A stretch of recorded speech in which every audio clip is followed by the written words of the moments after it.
नमस्कार दोस्तों, मैं ओम प्रकाश मौर्य आपका स्वागत करता हूं आपके अपने चैनल भारतीय ज्ञान दर्शन में। जैसा कि आप जानते होंगे, प्रतिशत ही बहुत ही महत्वपूर्ण टॉपिक है और इससे बहुत सारे प्रश्न पूछे जाते हैं और कई टॉपिकों से जुड़ा होता है। जैसे अगर कहा जाए आपसे कि शून्य, अगर शून्य को हटा दिया जाए तो नंबर की जो गिनती है वो केवल 9 तक जाएगी। उसी तरीके से अगर हम लोग प्रतिशत को हटा दें तो अगर प्रतिशत को हटाने के बाद देखा जाए तो अर्थमेटिक कहीं ना कहीं अधूरी रह जाएगी, क्योंकि हर टॉपिक में प्रतिशत से ही जुड़ा होता है। और कुछ टॉपिक तो ऐसे हैं जो प्रतिशत से ही बनाए गए हैं, प्रतिशत के ही पार्ट हैं। तो जैसे कुछ टॉपिक जो बहुत ही महत्वपूर्ण उससे प्रश्न पूछे जाते हैं, जैसे आप लोगों ने देखा होगा प्रॉफिट लॉस क्या होता है। हम लोग प्रॉफिट लॉस का जो सवाल करते हैं वो भी देखेंगे प्रतिशत होता है। अगर हम लोग एक आमतौर पे बात बोले तो प्रतिशत में क्या होता है, कोई संख्या होती है 100, उसमें 20% की वृद्धि जब करते हैं तो 20% की वृद्धि कर दी तो संख्या कितनी हो जाती है, 120 हो जाती है। बस वही संख्या यहाँ पे संख्या दे देगा आपको, प्रतिशत के लिए संख्या होगा, ये वृद्धि दे देगा आपका, और यहाँ पे क्या दे देगी, बढ़ी हुई संख्या। ये नई संख्या जो प्राप्त होगी आपकी वो दे देगी नई संख्या दे देगा। अब इसके बाद देखिए वही इसी को अब वो लाभ या हानि में कैसे बदलता है, इसी प्रश्न को यहाँ पे दे देगा कास्ट प्राइस दे देगा आपको और उसका लाभ दे देगा, यानी जो लाभ होता है उससे।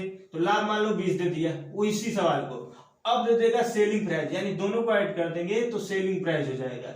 यहाँ पे देखिए क्या हो जाएगा, सीपी यानी विक्रय मूल्य, जिसे हम लोग विक्रय मूल्य बोलते हैं या सेलिंग प्राइस, इंग्लिश में सेलिंग प्राइस बोलते हैं। अब देखिए उसी सवाल को हमने किसमें बदल दिया है, देखिए उसी सवाल को हमने प्रतिशत के ही सवाल को हमने किसे बदल दिया, लाभ हानि में बदल दिया। अब इसके बाद आता है देखे होंगे आप लोग कि साधारण ब्याज, बहुत ही महत्वपूर्ण टॉपिक है साधारण ब्याज। और बहुत से लोगों को इस टॉपिक से लेके बहुत सारे कंफ्यूजन रहते हैं। आप अगर इसको फार्मूले से लगाते हैं तो बहुत सारे दिक्कतों का सामना करना पड़ता है, कैलकुलेशन का सामना करना पड़ता है। लेकिन ये वास्तव में देखा जाए तो प्रतिशत का ही पार्ट है। जब प्रतिशत का पार्ट है तो हमें इसे क्यों फार्मूले पे करें, क्योंकि हमने अगर प्रतिशत को बिना फार्मूले पे कर लिया तो फिर इसको भी तो बिना फार्मूले के हम लोग कर सकते हैं। अगर कहा जाए तो एक प्रतिशत का पार्ट है, यानी इसको कहा जाए अगर ये पिता है तो क्या है, इसका पुत्र है, एक छोटा सा पार्ट है। तो इसी में उसी संख्या को क्या कर देता है कि उसी को दे देगा आपको मूलधन, यानी मूलधन मतलब प्रिंसिपल, हम लोग जिसे प्रिंसिपल बोलते हैं। अब दे देगा ब्याज। अब यहाँ पे जो एक ही बार इस पे लाभ की गणना कर रहा था 20% या 20 रुपए, तो अब यहाँ पे दो पार्ट में डिवाइड कर देगा। एक तो दर दे देगा, दर और टाइम, यानी दर अगर 10% है 2 साल के लिए तो कितने हो जाएंगे 10, यानी एक साल 10 मिलेगा तो अगले साल भी 10 मिलेगा। अब देखा जाए तो दोनों मिलके क्या हो जाएगा, यहाँ पे 2 साल की टाइम की बात कर दी जाएगा, यानी वर्ष की बात किया जाए तो 2 साल वर्ष 2 साल, और क्योंकि 2 पार्ट में उसी ब्याज को 2 पार्ट में डिवाइड कर दिया है। और दर कहा जाए तो जो एक पार्ट एक ईयरली है उसे क्या बोल देंगे, 1 वर्ष का दर बोल देंगे। अब जब दोनों मिलेगा तो इसे अमाउंट बोल देंगे। अमाउंट यही तो होगा अमाउंट, यानी मिश्र धन, जो मूलधन और प्लस ब्याज मिश्र धन होता है, और यही ब्याज मिला। अब देखा जाए तो उसी पार्ट को है, सेम सवाल उसी को बदल दिया। अब इसके बाद आता है आपका कंपाउंड इंटरेस्ट। कंपाउंड इंटरेस्ट में आपका क्या करता है, जैसे हम लोग चक्रवृद्धि ब्याज बोलते हैं, बहुत सारे इसमें भी कंफ्यूजन रहते हैं लोगों को लेके। लेकिन ये भी देखा जाए तो प्रतिशत का ही पार्ट है, यानी प्रतिशत के तरीके से हम इसको आसानी पूर्वक से कर सकते हैं। अगर हमें प्रतिशत के बारे में अच्छा नॉलेज होगा तब तो हम लोग आज प्रतिशत के बारे में चर्चा करेंगे। देखिए प्रतिशत पे कैसे ही सियाही मतलब कैसे होता है, चक्रवृद्धि ब्याज कैसे होता है, इसमें भी मूलधन होगा, उस पे भी ब्याज मिलेगा, यानी ब्याज मिलेगा। अब दे देगा अगले साल कि 2 साल के लिए दिया है तो अब इस पे भी ब्याज मिलेगा, यानी दोनों पे ब्याज मिलेगा। तो दोनों पे ब्याज, अगर इस पे मिला 10 तो फिर इस पे कितना मिल जाएगा, 1 मिल जाएगा, यानी 10% है। तो अब इसे टोटल देखा जाए तो मिश्र धन कितना हो जाएगा, 121 हो जाएगा। देखिए 4 टॉपिक हैं जो आपको प्रतिशत को लेकर देखा जाए तो 4 टॉपिक हैं और चारों ही अति महत्वपूर्ण है। जैसे आपसे कहा जाए तो देखा जाए लगभग एसएससी में, यानी उसमें 25 प्रश्न आते हैं आपको, मैथ के प्री में 25 प्रश्न आपसे पूछे जाते हैं। 25 में आपको आसानी से इसमें से 4 या 5 सवाल मिल जाएंगे, इसमें से आपको 4 या 5 सवाल आपको मिल जाएंगे। अगर आप इसकी बात की जाए यूपीपी और एसआई में, अगर यूपीपी और एसआई की बात करें तो आपको 8 प्रश्न जो है कि यूपी एसआई यानी यूपीएसआई में आपको आसानी से देखने को मिल जाएंगे, क्योंकि 40 प्रश्न आते हैं तो 8 प्रश्न आपको आसानी से मिल जाएंगे। अब इसी में बात किया जाए यूपी उत्तर प्रदेश पुलिस यानी यूपीपी, ये तो यूपीएसआई की बात हुई। इसमें भी देखा जाए तो 4 से 5 सवाल आपसे पूछे जाएंगे। अब एक नया फॉर्मेट आ गया होगा, आप लोगों ने सुना होगा पीईटी, पेट। पेट की बात किया जाए तो आप लोग कहेंगे पेट में बस प्रतिशत की बात किया है और प्रतिशत से ही ज्यादातर सवाल पूछेगा, लेकिन आपको भरमाने के लिए दिया गया वो बात की है प्रतिशत की। अब प्रतिशत देखा जाए तो ऐसा टॉपिक है जो अर्थमेटिक के सारे टॉपिक में, सारे चैप्टर में लगभग आपको मिल जाएंगे। आप बात करें अगर मेंसुरेशन की, क्षेत्रमिति जिसे बोलते हैं, उसमें भी आपको मिल जाएगा प्रतिशत का जिक्र, समय तथा कार्य में भी मिल जाएगा, और अलग अलग ये तो 4 प्रतिशत में है। इसके अलावा भी आप अगर देखेंगे तो आपको प्रतिशत से ही मिलेगा, ज्यादातर चीजें प्रतिशत से ही मिलेगी। तो आप लोग इस भ्रम में ना रहिएगा कि अगर पेट में आपको प्रतिशत की जिक्र किया है तो प्रतिशत ही पूछेगा, जरूरी नहीं है। वो आपको लाभ हानि में लेके चला जाएगा, बात तो आप प्रतिशत की हो रही है, लेकिन वो क्या करेगा, लाभ हानि की बात करेगा। तो आप लोग चारों टॉपिक कम से कम क्लियर रखिए, कंफ्यूजन ना रखिए और सही तरीके से करिए। तो ये रही बात प्रतिशत के महत्व की, ये प्रतिशत जो है किन किन टॉपिकों से जुड़ा होता है। लेकिन यहाँ पे प्रश्न आता है कि प्रतिशत होता क्या है। हम लोग देखे होंगे दैनिक जीवन में, देखे होंगे बढ़िया से जाते हैं हम लोग मॉल में खरीदने, मॉल वाला भी उसी कपड़े को आप लोगों को बढ़िया एसी उसी में लगा के रख देगा, लाइट चार्ज जला देगा और आप लोगों से पैसे ज्यादा लेगा, यही तो करते हैं। और उसी कपड़े को अगर आप बाहर खरीदेंगे तो क्या होगा, कम पैसे में मिल जाता है। हम तो खुद एसी में रहते नहीं, लेकिन हम कपड़े का एसी वाले ले आते हैं, बढ़िया रहेगा। लेकिन वो क्या करते हैं, वो सब पैसे हम ही लोगों से लेते हैं, उस पे जो है प्रतिशत बढ़ा देते हैं, डिस्काउंट देते हैं हम लोगों को, इतने प्रतिशत का डिस्काउंट मिला। तो इस तरीके की जो है आप लोगों को जानना बहुत जरूरी है। आप भले ना जुड़े हो, अलग बात है कि आपको पेपर ना देना हो, तो इससे निश्चिंत ना होइए, क्योंकि आप लोगों को जो है प्रतिशत के बारे में जानना बहुत जरूरी है। क्योंकि आप लोग देखेंगे जब वस्तु कोई खरीदने जाते हैं तो एक जो है कि 100 रुपए किलो दे रहा है तो अगला वाला जो है 90 रुपए किलो देता है, ऐसा क्यों होता है। तो इस सब बारे में चर्चा हम लोग करेंगे और किस प्रकार से वो लोग बेईमानी करते हैं, बेईमान दुकानदारों के भी बारे में जानेंगे, बाट का प्रयोग कम करके कैसे लाभ कमाते हैं, इन सब बारे में जानेंगे। तो हम लोग हमारे साथ बने रहिएगा और हम लोग प्रतिशत की बहुत ही हैप्पी जर्नी और अच्छी जर्नी शुरू करते हैं। देखते हैं अब बात आती है प्रतिशत होता क्या है। प्रतिशत के बारे में जितनी सारी बातें हम लोगों ने जान लिया है, तो प्रतिशत होता क्या है। तो प्रतिशत को अगर आप लोग अलग करें, देखिए प्रतिशत यानी प्रत्येक को 100 पे गणना करें तो क्या होगा, प्रतिशत होगा। यानी एक वस्तु को 100 बराबर भागों में बांटना ही प्रतिशत कहलाता है। यानी प्रतिशत की बात की जाए तो यही सिंपल से एक परिभाषा निकलती है कि किसी भी वस्तु को या किसी भी चीज को 100 पे गणना की जाए या 100 में उसको माप तोल किया जाए तो उसे प्रतिशत करते हैं। और प्रतिशत का साइन क्या होता है, तो देखेंगे प्रतिशत का साइन क्या होता है। प्रतिशत का साइन आप लोग देखे होंगे, प्रतिशत का साइन इस तरीके से बनाते हैं। अब इसका मान कितना होता है, तो 1/100 इसको लिख सकते हैं भिन्न के रूप में, यानी प्रतिशत को 1/100 लिख सकते हैं। अब अलग अलग आते हैं कि 10%, 5%, 6%, इस तरीके के आपसे देखे होंगे पेपर में मिल जाते हैं। तो ये इसको जानना बहुत जरूरी है। जैसे 1% को अब बात की जाए, 1% को हम लोग बदलेंगे भिन्न में, भिन्न में बदलिए कितना हो जाएगा, यानी 1/100। अब अगर इसी को प्रतिशत में फिर बदलना होगा तो क्या करेंगे हम लोग, 1/100 गुणे 100 बराबर कितना आ जाएगा, 100 से 100 कट गया यानी 1% आ गया। अब हम लोग देखेंगे 2%, अगर 2% को बदला जाए भिन्न में, तो अगर 2% को बदलेंगे कितना हो जाएगा, 2/100 लिख सकते हैं। यानी जब प्रतिशत का मान हम लोग हटाएंगे, जैसे ही हटाएंगे किसी संख्या के पास से, तो उसके बटे में हम लोग 100 लिख लेंगे। अब इसको कट करिए, कितना आएगा, 1/50। अब ये तो भिन्न में हो गया। अब इसको अगर प्रतिशत में बदलना होगा तो फिर हमको प्रतिशत में बदलने के लिए 100 से गुणा कर देंगे। 100 से गुणा करेंगे कितना आ जाएगा, जैसे इसको डिवाइड करिए 2 बार जाएगा, इन 2%। अब देखिए अब इसके बाद आ गया 3% की बात। अगर 3% को बदलना होगा तो 3/100, यहाँ पर तो कटेगा नहीं, यानी ये अब इतना ही होगा। सीधे सीधे इसमें क्या करेंगे, 1/100 3/100 गुणे 100 यानी 100 से 100 कट जाएगा। देखिए यहाँ पे क्या कितना आ जाएगा 3%। अब 4% पे हम लोग देखते हैं 4% पे भिन्न का मान कितना होता है। इन सबको याद करना है आपको, क्योंकि इसका याद होना बहुत जरूरी है। आप लोगों को आगे सवाल में कैलकुलेशन कम करने के लिए बहुत ही कामयाब होगा। अगर आप लोग अगर डायरेक्ट अगर निकाल सकते हो तो अच्छी बात, अगर याद कर लेंगे ज्यादा से ज्यादा चीजें तो आप लोगों के लिए पेपर में आसान हो जाएगा। क्योंकि आप यहाँ जितना ज्यादा प्रैक्टिस करेंगे, जितना ज्यादा मैथ लगाएंगे, वहाँ उतना ही ज्यादा आपको पेपर देने में या पेपर में सवाल आएगा उसको करने में आसानी होगी। तो अब इसको आप बदलिए तो कितना हो जाएगा 4/100। अब इसको कट करेंगे कितना आ जाएगा 2/50। अब देखिए यहाँ पे कितना आ जाएगा, अगर 100 से गुणा कर दे तो आ जाएगा 4%। अब यहाँ तो बात हो गई सीधे सीधे। अब दे देता है सही बटा में, जैसे दे देगा आपको तो कि 16 सही 2/3, इसको भिन्न में बदलिए।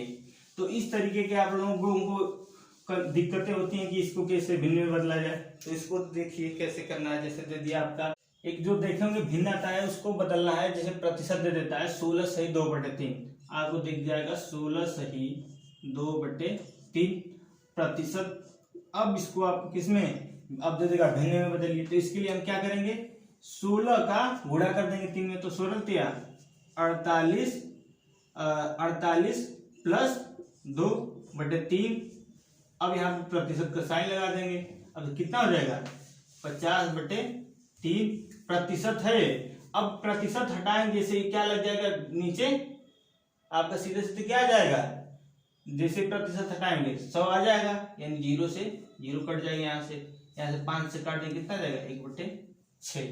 ये भिन्न में आ गया इसका मान। तो इस तरीके से आप लोग याद कर लेंगे, सारे निकाल लेंगे खुद से वैल्यू, क्योंकि तरीके आपको बता दिए गए। अब आती है बात फार्मूले की। तो कौन सा ऐसा फार्मूला है, किस तरीके से हम लोग प्रतिशत को निकालते हैं और क्या होता है। देखिए तो हम लोग बात करें प्रतिशत की। देखिए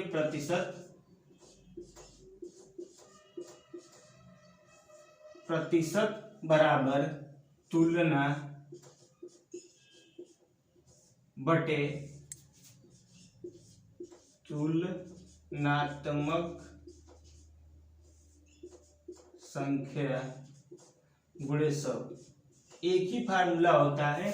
अगर आप लोगों ने इसको अच्छे से समझ लिया तो आप लोगों को 4 टॉपिक एकदम क्लियर हो जाएंगे, क्योंकि 4 टॉपिक इतने पे ही आधारित है। आपको प्रश्नों को तोड़ मड़ोड़ के दिया जाएगा, आपको इसी प्रकार से करना है। अब देखिए तुलना क्या होता है, तुलनात्मक संख्या क्या होती है। जैसे आपसे मैं कहूं कि 2 मिनट 60 मिनट का कितने प्रतिशत है, कितने प्रतिशत है। अब देखिए इसमें हमें कैसे करना है। देखिए यहाँ पे 2 मिनट दिया है, 2 मिनट 60 मिनट का। अब 2 यहाँ पे क्या आ जाएगा 2 मिनट हो जाएगा तुलना, यानी 2 लिख देंगे। अब दिया है आगे कि 60 मिनट का कितने प्रतिशत है, तो 60 नीचे लिख देंगे। ये हो गया तुलनात्मक संख्या। अब प्रतिशत मात्रा में निकालनी है। अब 100 से इसमें कर देंगे गुणा, क्योंकि 100 फार्मूले में दिया है। अब इसको काटेंगे हम। देखिए कट कर दिए, कितना आ गया 20/6। अब इसको देखिए हम लोग इससे 2 से काट देंगे, यानी 10/3%। इस तरीके के देखिए आप इस तरीके से निकाल सकते हैं कि 2 मिनट 60 मिनट का कितने प्रतिशत है। जैसे आप लोगों को एक सवाल देखे होंगे, आप लोगों को दे देता है कि जैसे आपको सवाल दे दिया कि कैरेट में सोने को किसमें मापा जाता है, कैरेट में मापा जाता है, कितने कैरेट का सोना है। तो दे देगा कि 18 कैरेट सोना कितने प्रतिशत शुद्ध है। इस तरीके की शुद्ध है। आप लोगों को इस तरीके के प्रश्न मिल जाएंगे, यानी 18 कैरेट सोना कितने प्रतिशत शुद्ध है। तो 1 कैरेट में कितना होता है 24। तो अब आपको ये पता होना चाहिए कि 24 होता है 1 कैरेट सोने की शुद्धता। इससे 2 प्रश्न आपके जीएस के भी बन जाते हैं कि सोने की शुद्धता किसमें मापी जाती है, तो किसमें मापी जाती है, कैरेट में। और कितने पैमाने पे होता है, 24, यानी 24 पे होता है, तो 18 क्या हो जाएगा, यहाँ पे तुलना हो जाएगा, और 24 क्या हो जाएगी, तुलनात्मक संख्या हो जाएगी, गुणे 100। अब हम लोग देखिए यहाँ से किससे, 6 से काट देंगे, 6 से काटिए कितना आएगा, 3, इसको 6 से काटिए कितना आ जाएगा, 4। अब यहाँ से काट देंगे कितना आ जाएगा, 25। अब इसको गुणा कर देंगे 3 से कितना आ जाएगा, यानी 75% शुद्ध है। इस तरीके से हम लोग निकाल सकते हैं। जैसे आप लोगों को अब थोड़ी बहुत कंफ्यूजन होता है, जैसे आप लोगों को एक सवाल देते हैं, जैसे देखिए अगला सवाल हम लोग किस तरीके से करते हैं। आप लोग जो है कि प्रतिशत को अच्छे से पढ़िए। अगर प्रतिशत को आपने अच्छे से पढ़ लिया तो और सारी टॉपिक जो है, और सारी इसके बाद जो टॉपिक आने वाले हैं उसमें आप लोगों को कोई दिक्कत नहीं होगी। जैसे दिया है कि यहाँ पे राम जो देगा, राम जो कि एक दिन में 40 रुपए कमाता है। अब दे देगा कि श्याम जो है 50 रुपए कमाता है। तो अब आपसे प्रश्न पूछेगा कि राम की आय श्याम की आय से कितने प्रतिशत कम है, क्या है, कम है। इस तरीके के प्रश्न आपको मिल जाएंगे। तो क्या दिया कि राम की आय श्याम की आय से कितने प्रतिशत कम है, यानी कम कितना है, 10 ही तो कम है। किससे कम है, श्याम से कम है। तो श्याम की बात कर रहा है कि श्याम से कितने प्रतिशत कम है, तो हमेशा तुलनात्मक संख्या हो जाएगी श्याम। तो श्याम कितना कमा रहा है, 50 कमा रहा है, और कितना कम है, 10 कम है। 10 50 का कितना प्रतिशत है, यानी प्रतिशत निकालने के लिए हम लोग 100 से गुणा कर देंगे, तभी तो हो जाएगा। देखिए अब इससे गुणा करिए कितना आ जाएगा, सीधे सीधे यहां से 2 बार जाएगा, यानी 20%। 20%। अब इसी प्रश्न में आप लोगों को अगला प्रश्न दे देगा, थोड़ा सा चेंज करके, इससे आपके उत्तर बदल जाएगा। जैसे आपको दे देगा कि राम की आय श्याम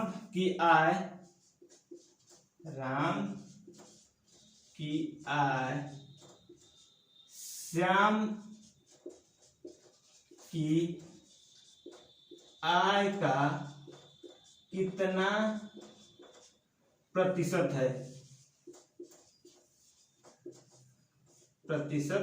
इस तरीके का प्रश्न आपको मिल जाएगा। देखिए दिया है कि राम की आय श्याम की आय से कितना प्रतिशत है। देखिए इसमें बोला कि राम की आय श्याम की आय का कितना प्रतिशत है, तो क्या हो जाएगा, श्याम हमेशा तुलनात्मक संख्या हो जाएगी।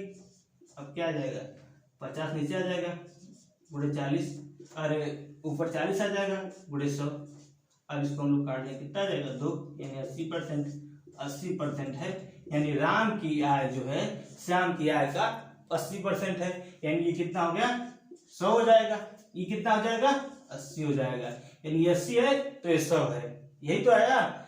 अब इसी प्रकार के सवाल आपसे कई सारे पूछे जाते हैं। ये आप लोगों को दे देगा कि किसी वस्तु के मूल्य में जो है कि 10% की कमी कर दी गई, तो उसमें कितने प्रतिशत वृद्धि की जाए कि उस संख्या में कोई, या उसके मूल्य में कोई परिवर्तन ना हो, कोई किसी प्रकार का परिवर्तन ना हो, या फिर लाभ हानि में अगर उसी सवाल को ले जाए तो आपसे पूछ देगा कि किसी वस्तु के क्रय मूल्य में 10% की कमी कर दी गई, तो उसे कितने प्रतिशत, बिक्री मूल्य में कितने प्रतिशत की वृद्धि की जाए ताकि उसे न लाभ हो न हानि हो।